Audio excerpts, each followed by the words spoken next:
Major funding for KPBS Evening Edition has been made possible in part by Bill Howe Family of Companies, providing San Diego with plumbing, heating, air, restoration, and flood services for over 40 years. Call 1-800-BILL-HOWE or visit BillHowe.com. And by the Conrad Trebas Foundation, Darlene Marcos Shiley, and by the following.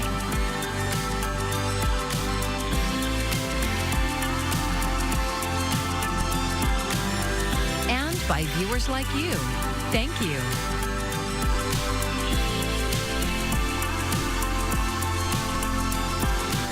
Thank you for joining us. I'm Maya Trabulsi. Thousands of San Diego-based sailors and Marines are already in the Middle East or on the way. Thousands more are preparing to deploy. KPBS military reporter Andrew Dyer says operations in Iran have more military families looking for help. The aircraft carrier Abraham Lincoln's been conducting airstrikes in Iran. They left San Diego 5 months ago. The 11th Marine Expeditionary Unit and USS Boxer Amphibious Ready Group will soon join the Lincoln. And the aircraft carrier Theodore Roosevelt, its Air Wing and Battle Group are about to deploy. Altogether, these operations represent the absence of more than 8,000 local sailors and Marines and added stress on their families. We spoke with Sarah Howard. She runs operations at the Military Family Resource Center in the Murphy Canyon Military Housing Area. She says a recent 48-hour deployment notice sent to local troops caught many families off guard. And we have seen an uptick in themes. Worry, lots of worry. Panic, which is totally natural. And a lot of things that were like, people are not prepared or don't know how to be prepared for a deployment, especially that short notice. But there's help available. The Resource Center put together a deployment checklist for families full of links and phone numbers of community organizations standing by to help. And for those experiencing mental or emotional distress, she says there's help there too. And with military insurance, it's free. Come to me and I can actually help you figure out how to get a therapist. I can help you call them and see if they're taking patients. I can sit with you while you do that. Utilize that, because sometimes you just need to dump into the void and that void listens to you. For more information, people can contact the Resource Center or visit saysandiego.org. We'll also put the deployment checklist on our website, kpbs.org. Andrew Dyer, KPBS News. Well, we stick with the status quo tonight, but then our pattern is really going to start to shift. Overall, we're dropping to the low 60s, partly cloudy skies. You might start to notice some differences tonight from an onshore flow, but we have a few systems that are going to bring rain and even stronger wind through the weekend. I'm going to break all of it down. The company behind a controversial battery storage project near Escondido says it's dropping the plan. KPBS North County reporter Alexander Nguyen talked to some residents who say they're relieved. Eden Valley is an idyllic rural enclave by Escondido. Residents say they like it here because it gives them a reprieve from the commotion of city life. This is also where global energy company AES wanted to build the Seguro battery storage facility on the site of a former horse ranch. But now, the county says the company has withdrawn its application for the project. I'm relieved. I'm very relieved. We first talked to Amanda Black 2 years ago. Her backyard is next door to the proposed Seguro site. Her main concern was the fire hazard. Though rare, lithium-ion batteries have been known to catch on fire. We don't have technology to safely put them out, so they're allowed to burn for days.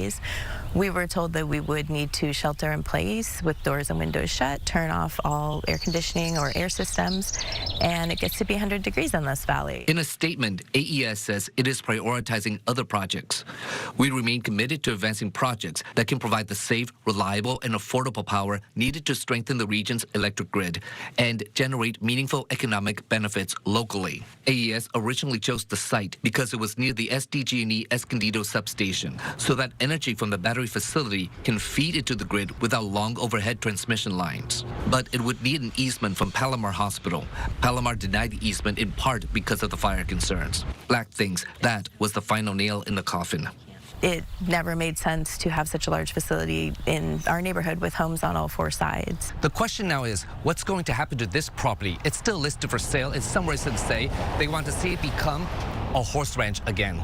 It has been, since I have lived here, a horse facility, and there would be horse competitions on the weekends, and my kids would like to go over and look at the horses, and it would be great if that could come back again. Black says she's not against renewable energy. She has solar on her roof. She just thinks that battery storage facilities should be built far away from homes. Meanwhile, the county says it is committed to working with green energy industry to make sure that any proposed battery storage facility meets health and safety standards. Alexander Nguyen, KPBS News. Fireworks shot off by SeaWorld may soon be a thing of the past. KPBS reporter John Carroll says the park is moving in a new direction, away from fireworks and toward drones.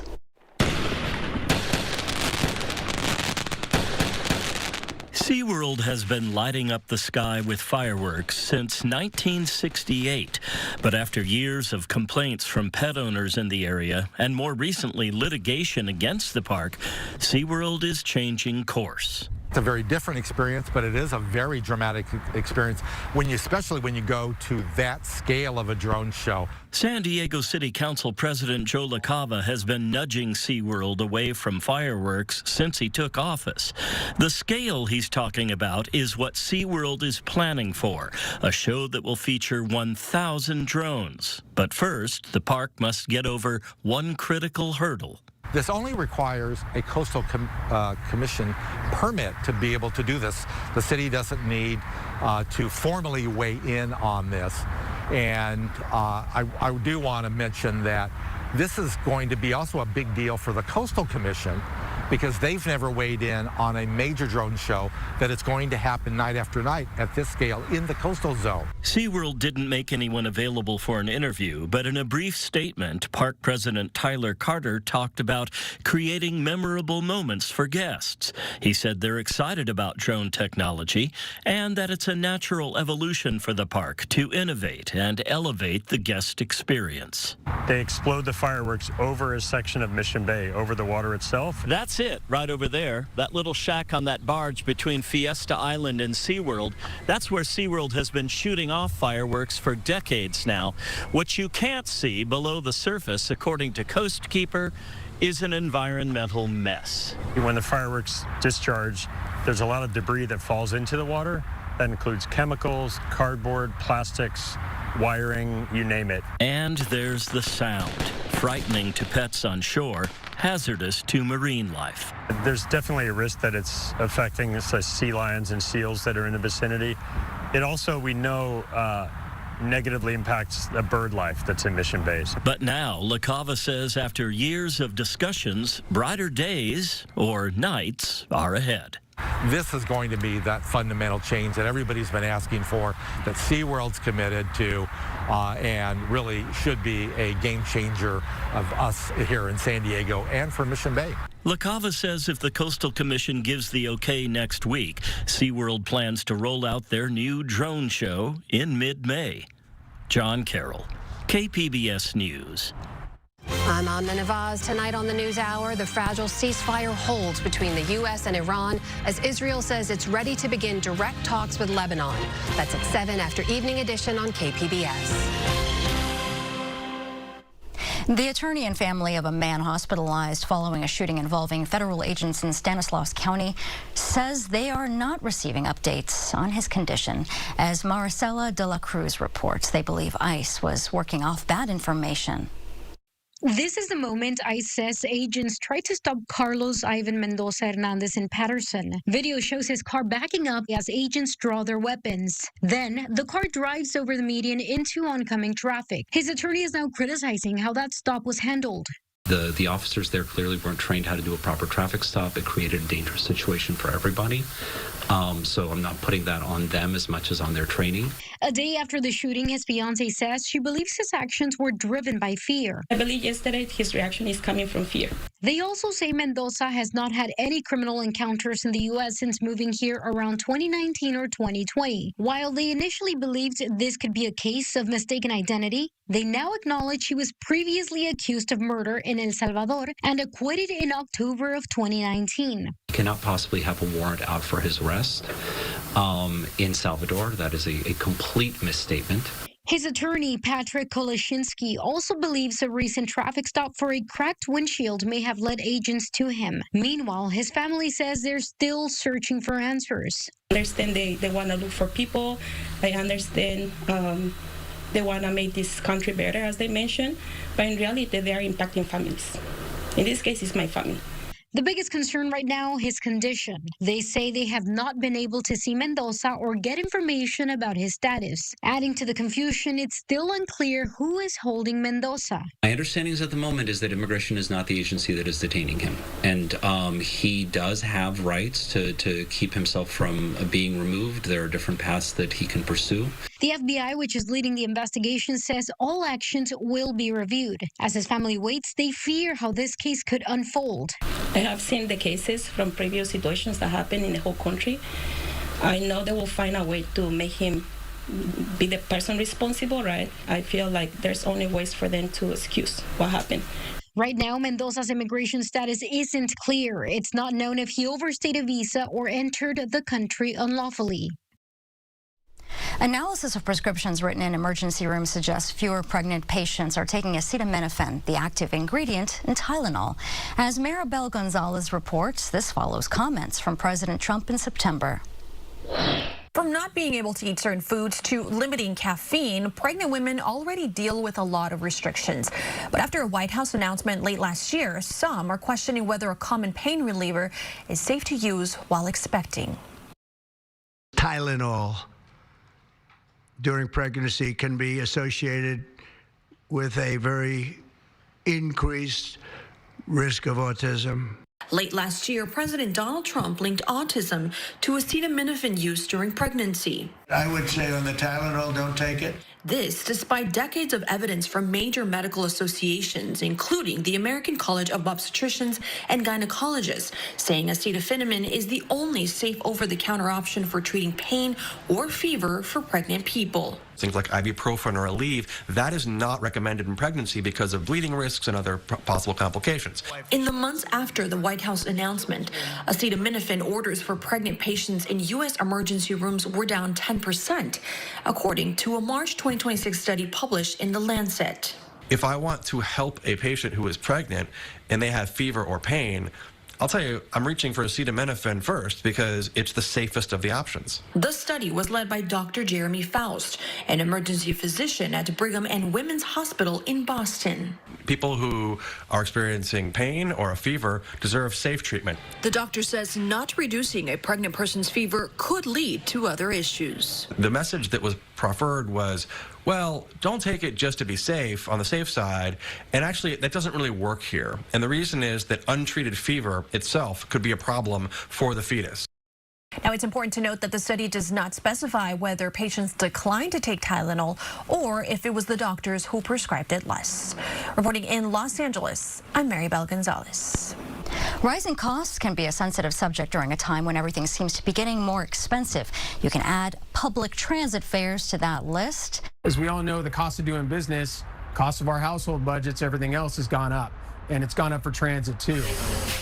Both MTS and the North County Transit District say their costs are going up. MTS says it's facing a $500,000 plus budget deficit in the next 4 fiscal years. Part of its plan to bridge the gap is to generate $90 million through fare hikes or service cuts. If implemented, higher fares wouldn't take effect until July 1st at the earliest. Meanwhile, NCTD is considering raising the price of monthly passes for adults. The new rates would be $65 to $196, depending on the package you buy. Anytime we're able to bring in any additional revenues, it is helpful to us to maintain that service, to maintain the cleanliness, the security.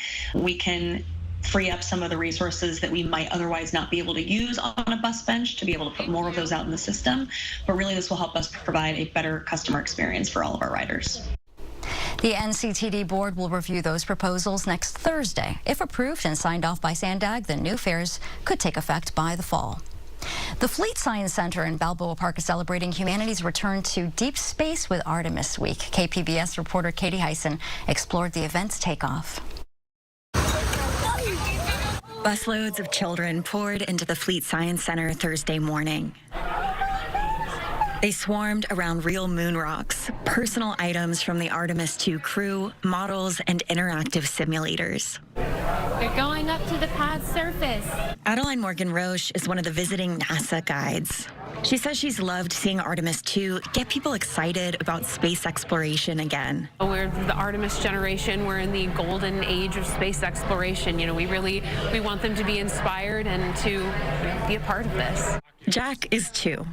His favorite part of the exhibit is the rockets. And where do rockets go? To the moon.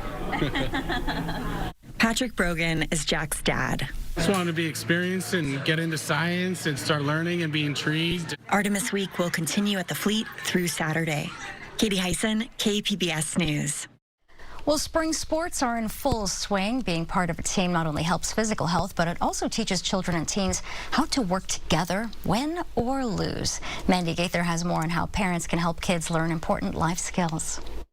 From the track to the ball field, sports provide much more than just physical activity. It actually provides a safe space and environment for youth athletes. Dr. Lindsay Honecker, a psychiatrist with Cleveland Clinic, says sports can help children's psychological well-being, communication skills, and character development, but it can also bring intense emotions for them to manage. Sportsmanship, it certainly goes well beyond just playing the sport and athletics. It teaches our youth athletes life skills. It teaches the youth athlete compassion, empathy, respect for others. Honecker says parents can help teach children good sportsmanship. Start by modeling the behavior you'd like to see with a positive attitude. Show them how to win gracefully without being overly boastful and accept defeat with dignity. When you're in the sidelines, make sure as a parent that you aren't yelling or criticizing any of the athletes, whether it's on, your child's team or the opponent's team. Next, offer support and respect to coaches and your child. Honecker says that if your athlete is upset after a game, talk to them about it in private. It's important to kind of get to the root cause and make sure we're not missing anything, but definitely try to understand their feelings and where they're coming from. Finally, highlight an admired athlete or mentor who has good sportsmanship. Honecker says their actions can help young athletes aspire to that behavior. For Health Minute, I'm Mandy Gaither.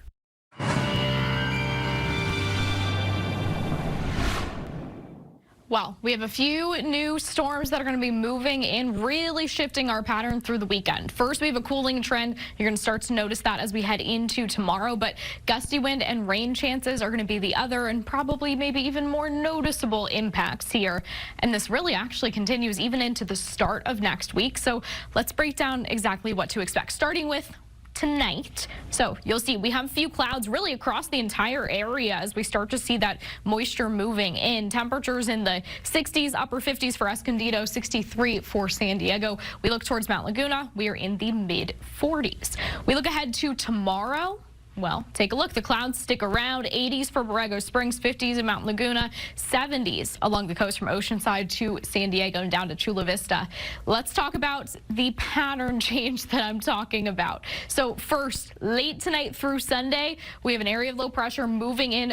Like tends to happen, we see more of the impacts into Northern California, then things trend further to the south. When it comes to the rain for far Southern California here around San Diego, we're talking most of us 1/10 to 1/4 of an inch into the mountains and desert regions, a little bit more trending, even some of you closer to 1 inch of rain.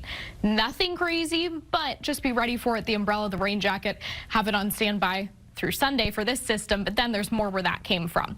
Let's take a look at future radar, give you an idea of how it plays out. Like I mentioned, starting farther to the north, then we start to see that rain moving south. We get to Sunday night, and then we will have another system that moves in. You can see it just off the shore as we head into next week. So a very unsettled pattern, so to speak, through the next couple of days overall. All right, so we continue with the rain Friday night, just your one-day snapshot looking at what to expect here. That dip in the jet stream, part of the reason for our cooler temperatures. Looking at our 5-day outlook, take a look. So along the coast, we're going from the 70s to the 60s. The showers lingering into Sunday, but then we continue with the cooler air sticking around into next week and the clouds. Looking further inland, it's a similar story, really. We do start to rebound here, though, by the time we get to Tuesday. Now, keep in mind Sunday, the best rain chance, but can't rule out a few showers for your Saturday as well. Very similar timing in the mountains. Again, the rainfall rates and the totals are going to be a little bit different than, of course, our temperatures dropping back down to the 30s and then rebounding to the 50s by Tuesday.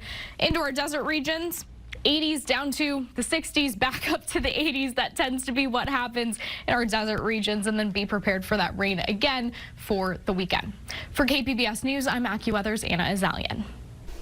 The melting pot idea has been central to the American story for over a century. KPBS reporter Gustavo Solis examines the facts and fiction surrounding the metaphor. Hello, and welcome to the KPBS Kitchen. Today, we're celebrating the 250th anniversary of the United States with a meal. I'm Gustavo Solis, the immigration reporter here at KPBS, and I thought it'd be appropriate to make a stew, specifically in honor of the great American melting pot. Okay, let's start with some spices, huh? Why don't we put in some Mexican chipotle, some Egyptian cumin, and some Indian turmeric. Then we'll mix it up with some Japanese miso paste, and don't forget to add all-American farm-raised chicken. Because after all, the U.S. has always considered itself a special place where people from all over the world can live in harmony. But let's be frank, history shows that we haven't always lived up to that ideal. And in the hyper-polarized time we're living in now, it seems like half the country thinks melting pot is a bad idea. I've enlisted the help of two experts to teach us the history of the melting pot metaphor and give us a little insight into whether or not it still applies today. The first is Jose Antonio Orozco. He literally wrote a book called Toppling the Melting Pot. And he told me that the melting pot idea became really popular back in 1908 because of a Broadway play. It's is trying to tell a story of how Americans become American. The play is about two immigrants fleeing persecution. They have to leave the old world behind in order to become these new Americans. So it's this story of transition from the old world to the new world and giving up the old world in order to become Americans. At the turn of the 20th century, the U.S. was struggling to figure out how to welcome mass migration from Eastern and Southern Europe. There was concern that somehow this particular group of immigrants from these regions in Europe would somehow change not just the demographics, but the culture and the politics of the United States. Orozco says the melting pot was actually used to promote assimilation, which, even back then, meant abandoning part of your old culture. As Norwegians in Minnesota were talking about how sad it was that the youth could no longer speak their languages, didn't know the culture. So instead of using fresh ingredients to cook up spicy, multi-layered stew, our melting pot has historically been foreign food made bland. And that's something I talked about with Jennifer LeMessurier, a writing and rhetoric professor at Colgate University, where she studies how people talk about food in relation to race in the U.S. She recently saw an example of this in a cookbook. It was marketed to Europeans trying to make non-European food. It said, for this curry, if you want, you can add either 1 teaspoon of curry powder or mushroom and onion, but not both. And that was all the seasoning for an entire stew, which sounds horrible. The truth is, this country has always struggled to figure out who is and is not allowed to be American. We love pizza, we love spaghetti now, but when the Italians got here, people were like, you're eating worms on a plate. Why would you do that? She agrees with Orozco that the melting pot metaphor has its limits. So I think that is part of why I find the melting pot metaphor not convincing, because it rests on this idea that everyone can access culture through food, and therefore everyone will become friends if you eat somebody else's food. And historically, that really hasn't been the case. In fact, history tells us that while food is a great way to celebrate and learn about other people's cultures, it's also used to attack foreigners. especially in times of economic and political uncertainty. LeMessurier brought up the Chinese Exclusion Act of the late 1800s as an example. Anti-Chinese rhetoric was rampant in California. Newspapers perpetuated the racist trope that Chinese people ate cats and dogs. That rumor is very, very old. And there are all these news stories of people accusing restaurant owners or even just other small business owners of, you had a cat and then the cat disappeared. While that sounds incredibly insensitive and extreme, it also sounds a bit familiar. In Springfield, they're eating the dogs. The people that came in, they're eating the cats. But at the same time, we see this with President Trump's accusations against the Haitian community in Springfield, saying, oh, they're eating the cats, they're eating the dogs. So in some respects, we're right back in the 1800s. And LeMessurier says that's kind of normal. History is never linear, progress is never linear. I think there are a lot of really interesting cases that I think indicate progress. It's up to us to decide what the melting pot tastes like. From the KPBS kitchen, I'm Gustavo Solis. Great stuff there by Gustavo. Well, here's a look at what we're working on for tomorrow in the KPBS newsroom. A spike in gasoline prices triggered by the war with Iran is expected to push inflation to its highest level in nearly 2 years. NPR's Morning Edition will have the latest cost of living report. And tomorrow on KPBS Roundtable, we'll dive deeper into Scott Rod's investigation into how tens of thousands of dollars from influential donors ended up being spent by San Diego County supervisors. You can find tonight's stories on our website, kpbs.org. Thanks for joining us. I'm Maya Trabulsi. Enjoy your evening. Major funding for KPBS Evening Edition has been made possible in part by Bill Howe Family of Companies, providing San Diego with plumbing, heating, air, restoration, and flood services for over 40 years. Call 1-800-BILL-HOWE or visit billhowe.com. And by the Conrad Prebys Foundation, Darlene Marco Shiley, and by the following.